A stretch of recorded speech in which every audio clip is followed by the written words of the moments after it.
እሺ አሁን ልታገናኝልኝ ፈልጌ ነው። አገናኝልኝ ነው ይሄ አሁን ክፋቱ ታዲያ። ሁለተኛ ልጆች እንደኛ ሎጂካል አይደሉም። ብላክ ኤንድ ዋይት ነው የሚያዩት እና ወላጆች ባካችሁ ከሩቅ አይመጣም። አፍንጫችን ስር ያሉ ሰዎች ናቸው አብዛኛውን ልጆቻችንን አታክ የሚያደርጉ። አሁን የምትይኝን ነገር ይዤ ምንድነው ላደርግና ለልጆች ምን አቅጣጫ ላስይዛቸው ይችላል? አይ እንደዛ አይነት አስተያየት ልጄ ፊት ባትናገር ደስ ይለኛል። ስለ ልጄ ይህንን አስተያየት አትስጥ። ሀገር የሁላችን እስከሆነ ድረስ ልጆችም የሁላችን ናቸው ብዬ አምናለሁ።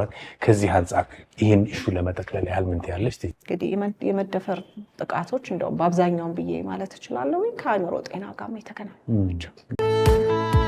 ውድ የፕሮግራማችን ተከታታዮች የወንጀልን አስከፊነት የሚሰብከውን ይህን ፕሮግራማችን ከወደዱትና ሌሎች ከፕሮግራማችን ተምረው ራሳቸውን ከወንጀልና ከጸጸት እንዲጠብቁ ከወደዱ ቻናላችን ላይክ፣ ሼር እና ሰብስክራይብ እንዲያደርጉ ድጋፎን እንጠይቃለን። ካቴና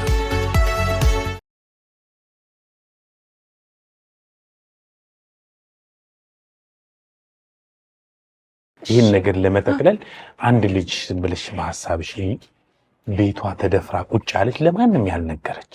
እሺ ፈርታ እንዳልሽው እንደዚህ አይነት ነገር ይደርስብኛል ብላ ፈርታ ቁጭ አለችና ነገን ምን ማድረግ አለብኝ ብላ ወድቆ መነሳትን ማታቅ ልጅ እያየች ነው እንበላው። ለሷም ይሁን ቀጥታ ምን መልእክት አለሽ? ወድቆ መነሳት ብለሻል ቅድምና እንደዚህ አይነት ተስፋዋን ቆርጣ ቤቷ ቁጭ አለች ልጅ ብትኖር ለምን ብዙ ጊዜ አንናገርም? አሁን ብዙ የምናውቃቸው በየቤቱ ያሉ ይህን ፕሮግራም የሚያዩ ቲጂን የሚያዩ እዚህ መጥተው አንቺ ጋር ቴራፒ መውሰድ ያልቻለች ልጅ ብትኖር ትንሽ መልእክት ለሱ። ለዚህ ሴት ምላት የደረሰብሽ ነገር በጣም ያሳዝናል፣ በጣም ያማል። ማለት እሷ ጫማ ውስጥ ሆኜ ሳስበው ቢኮዝ ይሰማኛል ብዙ አመት ደጋግሜ እንዲህ አይነት ታሪኮች ስለሰማው ማለት ነው። በጣም ያማል፣ በጣም ይሰብራል። ግን አንቺ የደረሰብሽ ችግር ይታከማል፣ ይታገዛል፣ ይዳናል። ታሪኩን ላትረሳው ትችላለች፣ ታሪኩን ላትረሹ ትችላለሽ፣ ግን መነሳት ግን ትችላለሽ። ታሪኩ ግን ታሪክ ሆኖ እንዲያልፍ የሚያደርጉ ብዙ ሰፖርቶች ወይንም ሕክምናዎች እገዛዎች አሉ። በተለይ በእኛ ሙያ ሳይኮቴራፒ ላይ ማለት ነው። ከተደፈሩ ሰዎች ጋር ስሰራ ትልቁ የተማርኩት አይረሱትም የደረሰባቸውን ነገር ሙሉ በሙሉ እንዴት እንደተደፈሩ ያስታውሱታል። መቼ እንደተደፈሩ፣ ማን እንደደፈራቸው ያስታውሱታል። ሲያስታውሱት ግን ህመም አይሆንባቸው። ቢኮዝ የተደፈሩ ሰዎች ትልቁ ችግር ፍላሽባክ ነው። ብልጭ ማለት፣ የመምጣት፣ የመደንገጥ፣ ያለመተኛት፣ ሰው ያለማመን፣ ብስጭት፣ ንዴት፣ መከፋት፣ ዝም ብሎ ማዘን ከመሬት ተነስቶ ናቸው። እነዚህ በሙሉ የጠቀስኳቸው የሚታከሙ ናቸው። ተስፋ አለቀ የሚባል ነገር አይደለም። ጥቃቱ ደረሰብሽ ማለት ከጥቃቱ አትነሽም ማለት አይደለም። በጣም መነሳት ትችያለሽ። ይህንን እንግዲህ እርግጠኛ ሆኜ ነው የምናገረው። ትክክለኛ እርዳታ፣ እገዛ ከአካባቢሽ፣ ከእምነትሽ፣ ከሃይማኖትሽ፣ ከስነ ልቦና ባለሙያ ከሚወዱሽ ሰዎች ጋር አንድ ላይ ያለሽን ነገር ጎትተሽ መነሳት ትችያለሽ። አመሰግናለሁ። እንግዲህ ከዚሁ ጋር ተያይዞ ራስሽ እየቀጣጠልሽልኝ ነው ርዕሶቹንና እንደዚህ ከመደፈር አንጻር ስታስብ የእናትና የአባት የወላጅ ኃላፊነት ትልቅ ነው ብለሻልና በጣም አሁን ደግሞ በከተማችን ውስጥ በሀገራችን ውስጥ ፍቺ እንደ ፋሽን እየተያዘበት ያለ ሁኔታ ነው ቲጂና ፍቺ እንዳለ ኢምፓክቱ ልጆች ላይ ምንም ግልጽ ነው የሚያሳድረው ነገር። ልጆች በእናትና በአባት እቅፍ ቢሆኑ ይመከራል። ልክ ነው። ስለዚህ ፍቺና እንትን ወላጆችና ትዳርና ፍቺ ከህፃናት ኢምፓክት አንጻር እንዴት ታየዋለሽ? እስቲ እዚህ ጋር አያይዘሽ ይልኝ። ብዙ ጊዜ ፖድካስቶችሽን ሳይ ከዚህ አንጻር ነው እንግዶችም እናንተ የምታወሩትና ካለው ነገር ተነስተሽ ከዚህ አንጻር ስምንት ያለሽ የትዳር ዋጋው ለህፃናት። እንግዲህ ያው እኔ ትዳር ላይ አልሰራም፣ ግን ፍሮም ማይ ኤክስፔሪየንስ አብዛኛውን የማያቸው ሰዎች በልጅነታቸው ተጎድተው የመጡ ናቸውና ትዳር ዋጋው ምንድነው? ለልጆች በጣም ዋጋው በጣም ትልቅ ነው። መሸሸጊያቸው ነው፣ አለማቸው ነው፣ ጥላቸው ነው። ወላጅነት ብቻ ሳይሆን ትዳሩ በራሱ እናትና አባት የሚባለው ተቋም። ምሳሌ እኔ ክላይንቶቼ ጋር ስሰራ የሚያናድዳቸው መፋታታቸው ሳይሆን ፍቺውን ራሱ የተነገረበት ራሱ መንገድ። በቃ እኔና እናትሽ ልንለያይ ነው፣ ማጋ መሆን ትፈልጊያለሽ? በቃ እኔና አባት ልንለያይ ነው፣ ማን ነው የምትፈልገው? ከሱን ተከትሎ ደግሞ ኮምፒቲሽኑ ማለት አባት ልጆች ወደሱ እንዲመጡ እናት ወደሷ እንዲመጡ የሚሄዱበት መንገድ ባውንድሪውን የጣሰ ልጅና በእናት መካከል መስመር በጣም ያስፈልጋል። ያ መስመር ጥሶ እስከ መሄድ ድረስ መድረስ ማለት ነው። እንዳልኩ ባለሙያ በጣም አይደለውም፣ ግን ኢምፓክት አለው። ኢምፓክቱ ምን መሰለ? በተለይ ያንገር ችልድረን በጣም ትንንሽ ህፃናት ሲሆኑ ምን ብለው ያስባሉ? ለዚህ ትዳር አለመሳካት መፍረስ እኔ አስተዋጽኦ አለኝ ብለው ያስባሉ። ምንም እኮ የሉበትም ማለት አንድ የ5 ዓመት ልጅ ለሆኑ ለ30 እና 40 ዓመት ለሞላቸው ሰዎች ሪስፖንሲብል ሊሆን አይችልም ሎጂካሊ ስታየው። ግን የልጆች አንጎል በአጠቃላይ የሰው ልጅ አንጎል ተወልዶ ሙሉ ፉሊ ዲቨሎፕድ ሆኖ የሚጨርሰው በ27 ዓመቱ።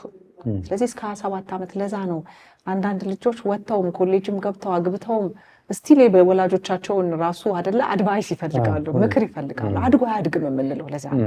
ለምን ፉሊ ዲቨሎፕድ ሆኖ ሙሉ የሚጨርሰው 27 ማለት ምክንያታዊ እንግዲህ የአንጎል ክፍል ማለት ነው።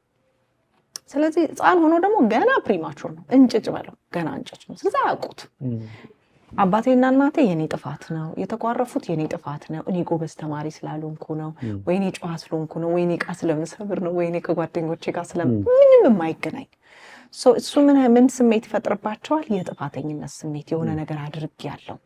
እሱ ምን ይፈጥራል? ሼም ይፈጥራል፣ ጊልት ይፈጥራል፣ ሀፍረትን፣ ጥፋተኝነትን ይፈጥራል። አሁን ብዙ ሰው የሚያየው አባትና እናት አብረው አለማደግ በቃ እንደው ልጆች ይለያሉ ማለት ይጎዳሉ፣ ይለያያሉ፣ አንድ ቤት አለመኖራቸው ነው። ሳይኮሎጂካል ዳሜጁ ራሱ በጣም ከፍ ያለ ነው። ይሄን ስንል ግን አሁንም የታመመ በጣም ትዳር አለ፣ አደጋ የሆነ ትዳር አለ። ባል ሚስቱን የሚገልበት፣ ሚስት ባሏን የምትገልበት ያው አንዳንድ ነገሮች እኔ መስመር አለኝ ብዬ አስባለሁ።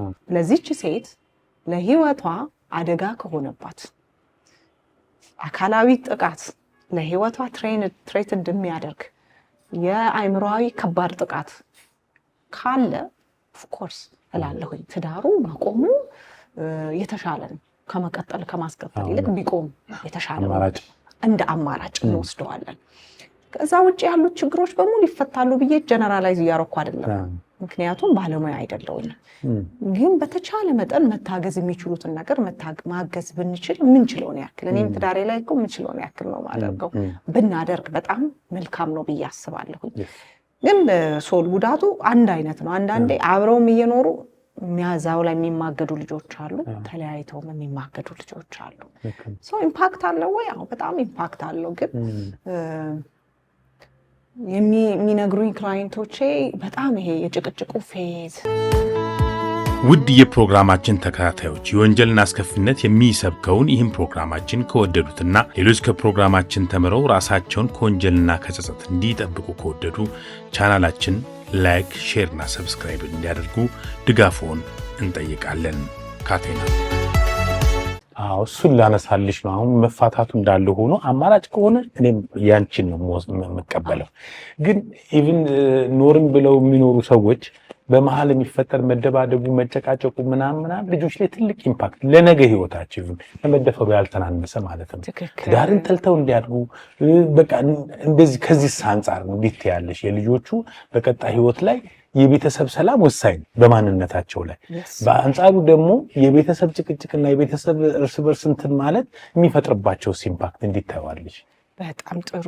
ይሄ ትልቅ ኢምፓክት ይፈጥራል። በተለይ ጭቅጭቅ፣ ንዝንዝ፣ ንትርክ ለምን መሰለ ብዙ የህይወትን ማፕ የሚማሩት ቤት ውስጥ ነው። ልጆቹ ከሰው ጋር መግባባት፣ ከሰው ጋር መነጋገር፣ ከሰው ጋር አብሮ ችግር መፍታት አንደኛ የሚማሩት ትልቁ ካርታውን ይዘውት የሚወጡት ትምህርት ቤታቸው ነው ከወላጆቻቸው። ኦኬ ሶ ቤተሰባቸው እናትና አባታቸው ግጭትን እንዴት ነው የሚፈቱት? ለምሳሌ አንድ ነገር ቤት ውስጥ ተፈጠረ፣ የገንዘብ ጉዳይ ተነሳ፣ የሚጫጫው የሚነታረኩ ከዛ በኋላ ዕቃ የሚሰበር ከሆነ ከዛ አባት በሩን ከፍቶ ይዤ አባት ነው ጥሎ ወጥቶ የሚወጣው የተለመደው እኛ ሀገር ምሰማው ታዲያ እናቱን ጥሎ ይወጣል። አንዳንድ ከፍታ ትወጣለች። ጥሩ ነው። እሺ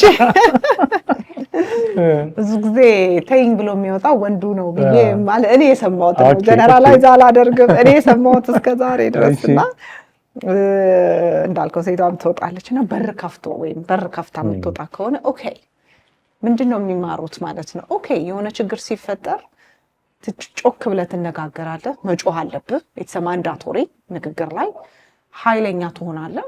አልገባ ካለ ያ ሰው ዕቃ ትሰብራለህ፣ ከዛ በሩን ከፍተህ ትወጣለህ። ስለዚህ የግጭት አፈታት መንገድ ለዚህ ልጅ ይሄ ሊሆን ይችላል። ለነለት ምን አልፎ ትምህርት ብሉፕሪንት እሱ ነው የሚሆነው። ከዛ ሰፈር ውስጥ ኳስ ሲጫወት ምናምን ወይ ይጮሃል፣ ይማታል፣ ይገፈትረዋል ይላል። አንዳንዴ እንደውም ሰዎች ሲያወሩ ያው እኔ ስራ ይዜ አካባቢ ስለሆነ ይሄ ልጅ እኮ በቃ በጣም ትምህርት ቤት አካባቢ ይሄ ልጅ በጣም አስቸጋሪ ነው፣ በጣም በቃ ልጆቹን ሁሉ በቃ ጨረሳቸው እየመጣው በቃ እናቱ መታ ነግራናለች፣ አባትና እናቱ በቃ በጣም አይስማሙም፣ ቤት ውስጥ ችግር አለ። እንደዚህ ሰምተህ አታውቅም? እኔ እሰማለሁ። ትምህርት ቤት አካባቢ ሰዎችን ስለማገኝ ሲያወሩኝ እሰማለሁ። እናትና አባቱ እኮ ቤት ውስጥ በቃ ጥሩ አይደሉም፣ በቃ ይጨቃጨቃሉ፣ ትዳር ውስጥ ችግር አለ፣ እንደው በቃ ወይ ቢፋቱ ይሻል ይሆን እንዴት ነው ምናምን ይሉሃል ሰዎች መጥተው። ስለዚህ አሁን ይሄ ልጅ ምንድነው ግጭትን መፍታት አፈታት ዘዴ ይሄ ነው። መጮህ በኃይል ትጮሃለህ፣ በቃ ትሰብራለህ፣ አኩርፈህ ትወጣለህ፣ አምሽተህ ትመጣለህ። 2 ወር የምትኮራረፍ ከሆነ ኦኬ የሆነን ሰው ጋር ከተጣላው ምላሽ መስጠት ያለብኝ 2 ወር መዝጋት ነው። ማኩረፍ ነው፣ አኩራፊ ነው።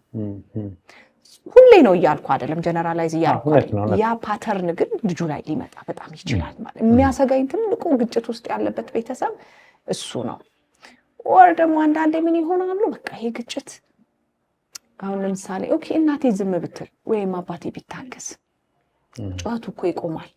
ሶ ይሄንን ፓተርን ብሬናቸው ምን ይማራል? እኔ ዝም ብል፣ እኔ ብታገስ፣ እኔ ጸጥ ካልኩኝ የሆነ የመጣ ነገር ግጭት ወይንም ችግር ወይም ጭቅጭቅ ይበርዳል ይሉና ካደጉ በኋላ የሚገቡበት ሪሌሽንሺፕ ራሳቸውን ዲፌንድ የማያደርጉበት፣ ለራሳቸው የማይቆሙበት፣ ዝም ካልኩኝ ጸጥ ካልኩኝ የትዳር አጋሪ ይሰማኛል፣ መብታቸው የማይከበሩበት ደግሞ ሊሆን ሆኖ ደግሞ አይቻቃለሁ እስራኤል ያው ብዙ ትዳር ላይ አልሰራም፣ ግን ኢምፓክቱን ግን ክላይንቶቼ ጋር ያየሁትን ግን ይሄ ነው።